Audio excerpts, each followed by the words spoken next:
Hi there. Welcome to week 8, the last week of our semester together. It's hard to believe that it's gone so quickly. We have a lot to cover this week as we look at the events leading up to the Civil War, briefly the war itself, and then also Reconstruction. So let's start with the events leading up to the war. We've been touching on this for a few weeks now as we've been exploring post World War War of 1812 America. We see that the issue of slavery and abolition of slavery has kept rearing its head in American politics. We can go back as far as 1820 when the issue really first entered the American political scene. That was when the careful balance of free states versus slave states existed. But in 1819, Missouri petitioned for statehood. So the question becomes, if Missouri comes in as a free state, what's going to happen to that balance of power? There were 11 slave states, 11 free states. Henry Clay, who was a young senator from Kentucky, steps up and offers an idea for a compromise. He says that Missouri should be admitted as a slave state, but that Maine would be admitted as a free state. Prior to this time, Maine had been part of Massachusetts. To keep the balance of power, but in order to, quote, permanently solve the problem of what would happen as the U.S. continued to expand, remember, we're just a couple of decades past the Louisiana Purchase. So in order to solve the problem permanently, Henry Clay proposed two solutions. The first said that slavery would be prohibited west of the Mississippi River and north of the 3630 latitude.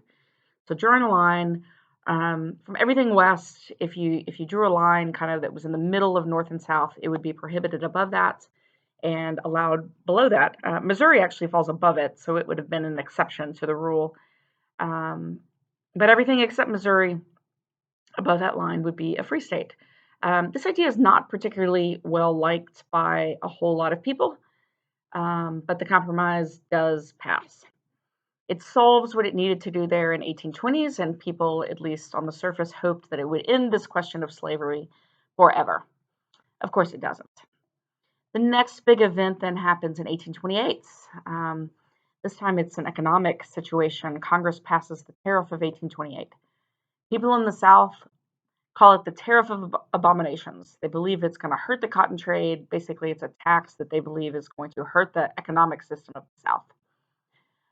It's interesting that this takes us right back to the Revolution, and the way the Americans felt about the British was very similar to what the Southerners were saying about this tariff.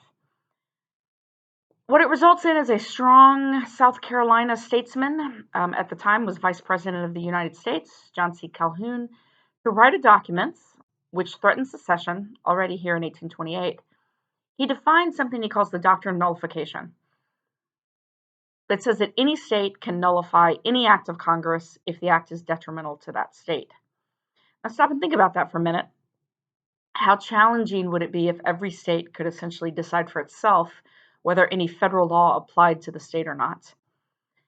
Add to that this bill is being written and really passionately supported by the Vice President of the United States, and you can get a sense of the feel of the political dynamic of the day and the complication that's happening there. So as you move into the 1830s or so, we've talked about this really being the height of the abolition movement, and so you have talk of secession happening in the South and talk of abolition happening in the North and in some places in the South, and so great tension. Congress eventually rescinds the tariff, and the whole kind of crisis there of 1828 dies down, but tensions are certainly heightened. So in the spirit of the abolition movement, there are lots of people who are passionately speaking about freeing the slaves. You have former slave Frederick Douglass. You have abolitionist William Lloyd Garrison, who had created the first abolitionist newspaper called The Liberator. In 1841, there's a large slave rebellion led by Nat Turner in Virginia. He kills at least 38 white people. White people, of course, retaliate, and more than 100 black slaves are killed. Turner is eventually caught and executed, and the whole thing kind of dies. But this does show you the increasing challenges and the resistance to slavery. Another thing to remember is in the 1830s, there were more than 2 million slaves in the U.S. Many of these located in a place like South Carolina, where the slave population greatly outnumbers the free population. So a lot of slaves, along with the threat of uprising, creates a deep sense of fear and almost panic among many in the South, which again helps explain the kind of doubling down on the idea of slavery. When you're in a place of political power, but you're outnumbered by those that are not in political power, fear is the best weapon to keep the status quo. And that's what you see happening there in the South. We also mentioned a few weeks ago that the rhetoric around slavery was changing from the idea of a necessary evil to one of a welcomed good. Add that into the mix, and again, you're just seeing that tensions are heating up politically, socially.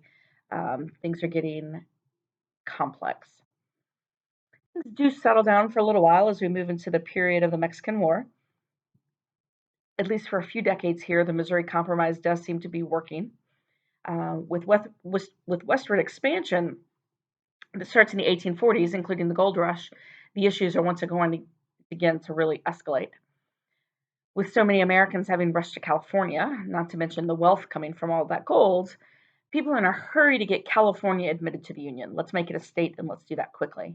But again, this is going to break the balance of power. We've got an even number of free states and slave states, so what to do? Henry Clay, by this point, is an elder statesman, but serving as Speaker of the House, and he again steps up and proposes a compromise, this time known as the Compromise of 1850. This comes about when California has petitioned to enter the Union as a free state, and tensions again are on the rise. What Clay proposes this time in the Compromise of 1850 has several provisions that we won't go into, but most importantly, it would bring California into the Union as a free state. But it introduced the idea, kind of a new concept about how a state could decide to become slavery free, known as popular sovereignty. Sovereignty, popular just means of the people, by vote. Sovereignty means rule. So the people rule, the people decide. Um, and it simply states that the people of a territory would be allowed to decide for themselves whether they wanted to be a free state or a slave state. Sounds reasonable, makes sense, sounds very democratic, right? But we'll see shortly the many causes that this is going to, or the many challenges that this is going to cause for us. In addition to that, the compromise bans the slave trade. Slavery was allowed, but not the slave trade in Washington, D.C. And it finally created a fugitive slave law, which said that if you discovered an escaped slave, you were required to send them back under force of law. So after the Mexican War, there's a lot of territory to be brought into the Union. You've had officially owning that land from the Mississippi River to the Pacific Ocean. And so the compromise, at least at first, seems to be working. Utah is organized and admitted to the Union with no problem. And yet by 1854, we're going to see the failure of the compromise, particularly the failure of the idea of popular sovereignty. And this all happens in Kansas and Nebraska. When they are ready to petition for statehood or formal recognition as a territory, popular sovereignty had worked well in places like Utah and New Mexico, which were pretty removed from the American population. But here in Kansas and Nebraska, we're going to see the failure of the idea.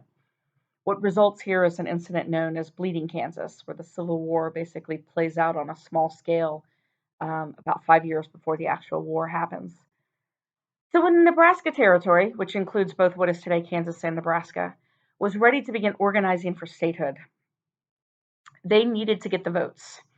A great compromiser, a political statesman by the name of Stephen Douglas from Illinois, was in the process of trying to get the Transcontinental Railroad built.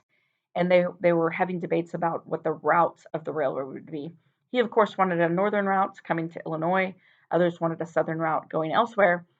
And so Douglas knows in order to get the Transcontinental Railroad coming to Illinois, he has to please Southerners. So when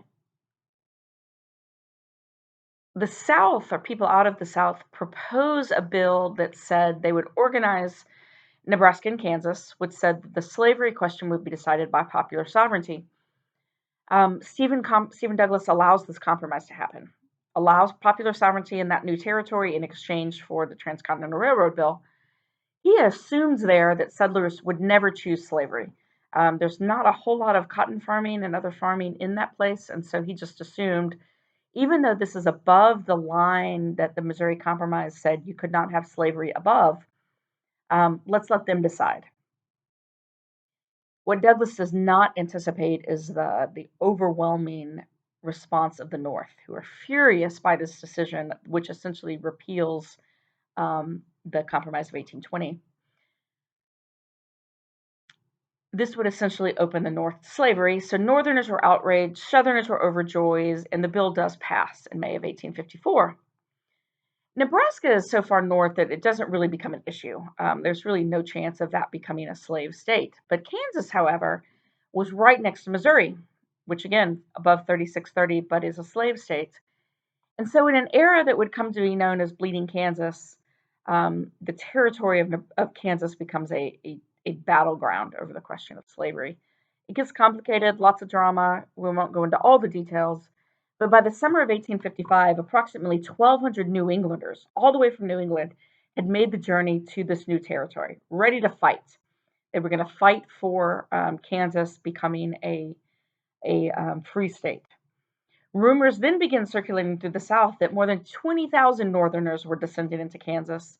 And so the South begins to send people up there to settle the states, or at least temporarily settle in the state and be a part of the election process.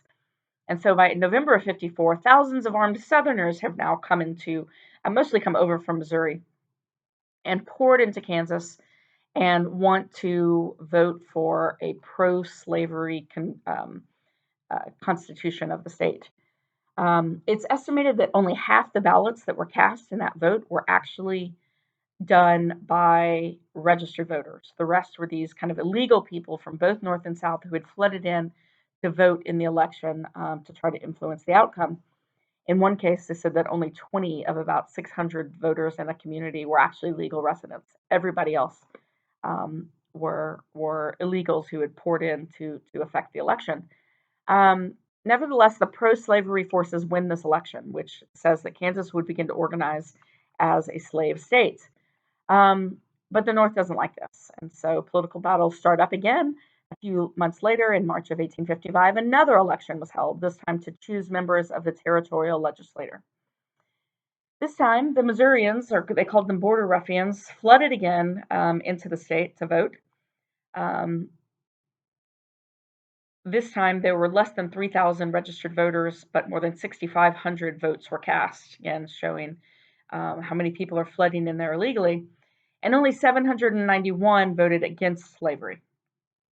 The Northerners are outraged by this, and so they set up their own free state legislature, basically ignore the legislature that was elected in that election, create a different legislature centered at Topeka, Kansas. And now there are basically two governments in Kansas, each refuting and outlawing the other. President Pierce, back in Washington, only chooses to recognize the pro-slavery legislature. So he's ticking off people in the North as well. In the midst of this, there's actual violence happening.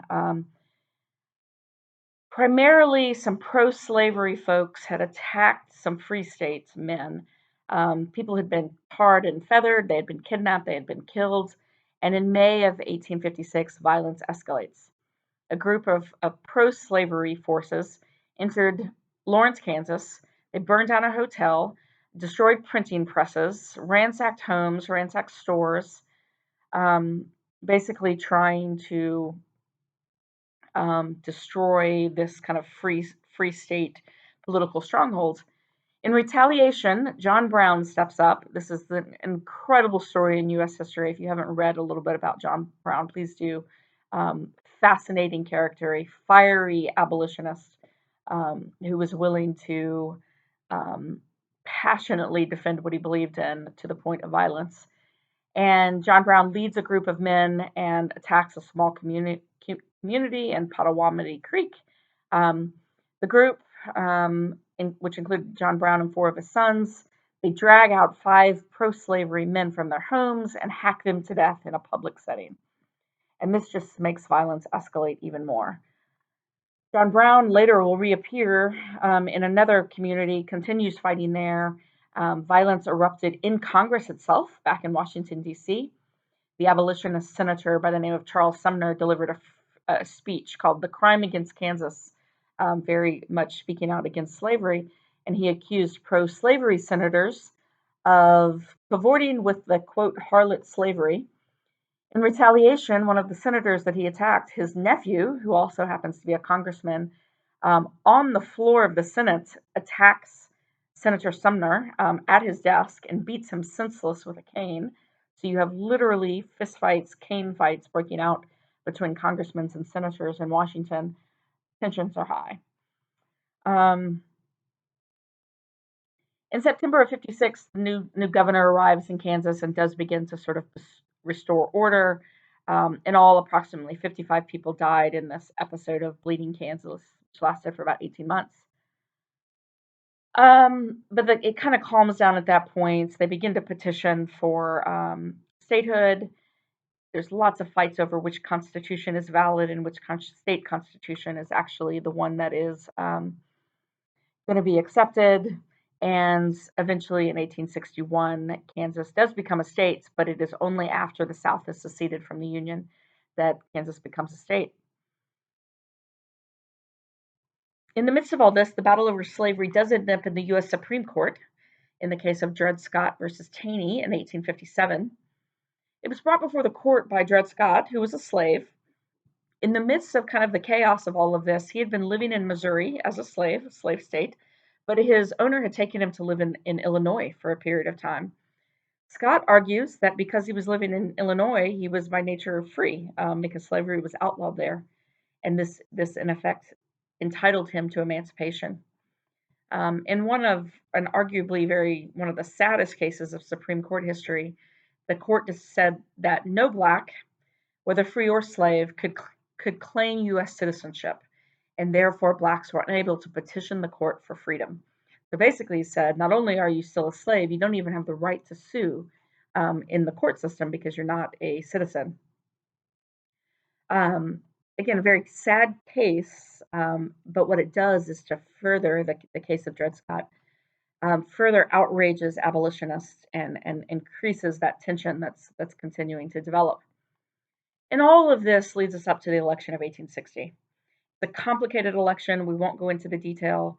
There are 4 people running. Not all 4 of them appear on every ballot. It's complicated. But what ends up happening is that the states that have the majority of the population are in the North.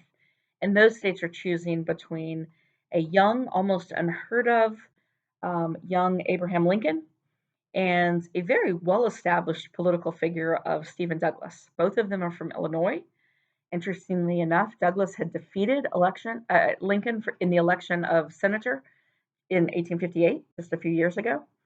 And it is quite a, in some ways, politically miraculous situation that leads to Lincoln winning this election and defeating the very prominent politician of Stephen Douglas. But nevertheless, Lincoln does win. It is the last straw for many of the states who are kind of tired of all of this drama. South Carolina, who had been on the front lines of that nullification crisis in 1828, steps up. They're the first. And just a few weeks after Lincoln's election, they called a state convention and voted to secede from the Union. Within 6 weeks, South Carolina is followed by 6 other states: Alabama, Mississippi, Georgia, Missouri, Florida, Louisiana, and Texas. And that, of course, will lead us to war. When Lincoln stands up to deliver his inaugural address in March of 61, very few people, including Lincoln himself, have any idea what to do with this crisis. What do you do when a part of the country simply declares itself that it is not part of the country anymore?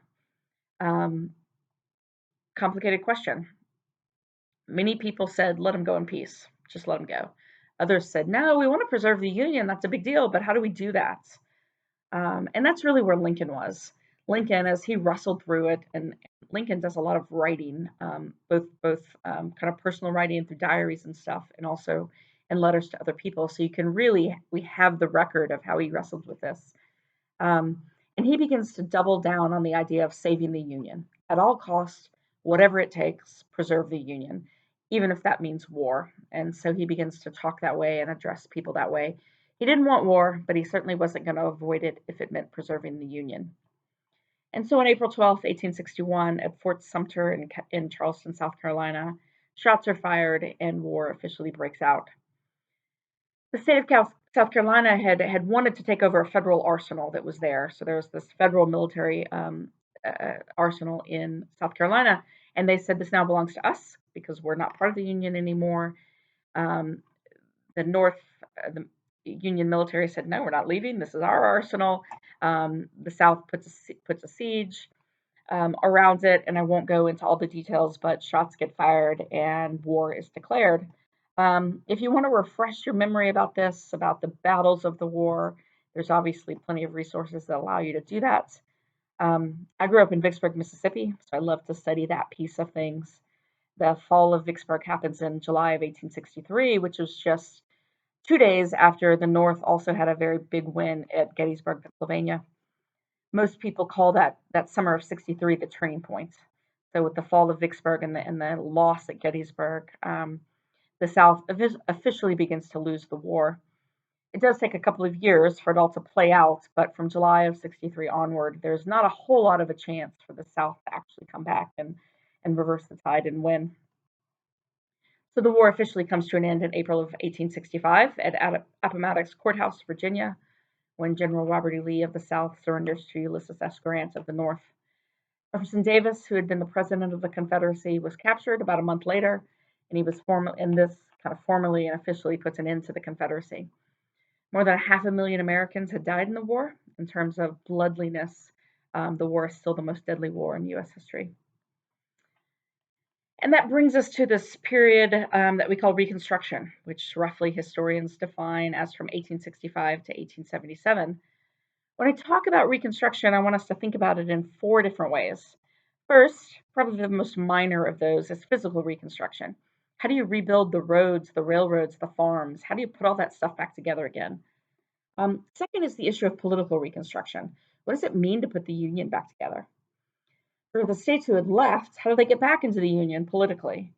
There's a lot I could go into, but won't here. Issues of the presidential reconstruction versus the radical reconstruction, and carpetbaggers and scallywags, and some great stories of U.S. history that you can read about if you're interested in. Third, there's economic reconstruction. The South's primary economic driver, namely the slave system, had been completely destroyed. So is much of its crops, its railroad, its whole way of creating a stable economic system for itself has been destroyed. And this has implications in the North as well. Many small farmers, white farmers, are thrown into poverty at the end of the war. They can't use slaves anymore, even if they only had one or two, perhaps. Um, their farms have been destroyed, the price of cotton has fallen, and it's really a major change from pre war days um, when they had perhaps used one slave or two and had focused on subsistence farming. Out of the conflicts on the plantations, the big farms, new systems of labor slowly began to take the place of slavery, but these aren't necessarily all that stable either. Sharecropping takes off is dominating the cotton and tobacco farms of the South, while wage labor, actually paying people to work the farms, takes place on the kind of the sugar plantations of the coastal areas. In the midst of all that, both white and black farmers come to depend on local merchants for credit. They couldn't afford to run their farms, so they'd have to borrow money, and a cycle of debt often ensued. And year by year, that promise of I can work myself towards economic independence really failed. The Civil War ended 150 years ago, but we can still today see the lasting results of this unresolved economic reconstruction as the South remains some of the most poverty-stricken parts of our nation. Finally, fourth is what I would call social reconstruction. What do you do with the freed slaves? What do you do with a whole population of people who are now free and yet still don't have social capital and social equality? So you now have millions of Americans who have lost their livelihood unless they wanted to go back to work for their former masters, and most don't. What do you do with them? How do you make them economically successful and integrate them into society? Unfortunately, these questions don't get really well answered. There are some significant political wins here, particularly the passage of what's called the Reconstruction Amendments to the Constitution. These are the 13th, which abolishes slavery, The 14th, which defines all people born in the US as citizens and gives them equal protection under the law, as well as the right to due process. And the 15th Amendment, which prevents the denial of the right to vote based on race, color, or previous condition of servitude. So these amendments are passed and they do bring some political relief for African Americans. They don't address the social issues of segregation and discrimination. And as a result, in the period following the Civil War, harsh local and state laws begin to further marginalize African Americans and forbid them a shot at the quote American dream of social stability and a solid economic future. It takes more than 100 years for many of these issues to be addressed in the civil rights era of the 1960s. And in many ways, we're still living with the failure of this idea of social reconstruction. So when you look at these four types of reconstruction, political reconstruction gets the most attention. If you read your textbook or do some research on reconstruction, you're going to hear about presidential reconstruction, which was Lincoln's plan. But after he dies, the radical Republicans take over, and it's much more stringent in terms of who gets to vote and how much punishment would be for those who had been involved in secession. Most history books deal almost exclusively on political reconstruction, and yet I believe the most important part of reconstruction and the part that failed in the most deep ways is social reconstruction. This was the opportunity to give some real thought into how to rebuild a society with former slaves in a way that was beneficial to them and also bring some healing. In a way, this is a huge failure of the abolition movements because they so focused on the political thing, they never answered the question of what happens if and when we get what we want and slavery is outlawed. And so we still issue with these we still deal with these issues of race relations and diversity, inclusion, and equity today. Reconstruction comes to an end with the election of Rutherford B. Hayes in 1876, and that, of course, brings us to the close of our course. I've had a lot of fun teaching this material. I hope you've enjoyed it as well. Good luck finishing up your research paper and your other assignments. If you need anything, I'm here. It's been a great pleasure to walk with you on this journey, and good luck on the rest of your courses at Concordia. Take care.